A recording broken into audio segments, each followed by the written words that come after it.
Hi everyone, I wanted to show you this box that I started I guess 3 weeks ago, and I made this with cuttings of a mushroom I actually grew in my garden bed.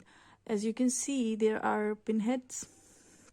It's actually fruiting, but the problem is that it's been contaminated, as you can see.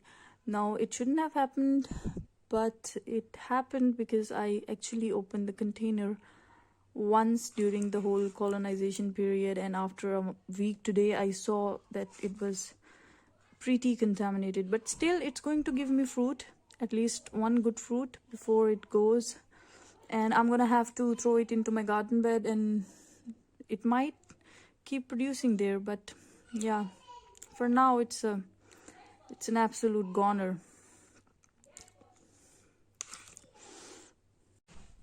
The purpose of making this video is to show you that you could be doing it for months and it still could go wrong.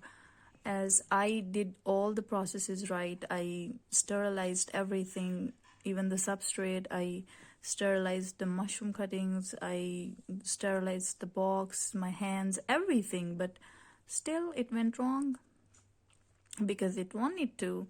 And yeah, I did make one mistake. I opened the container. I was not supposed to, but I did. You know, curiosity.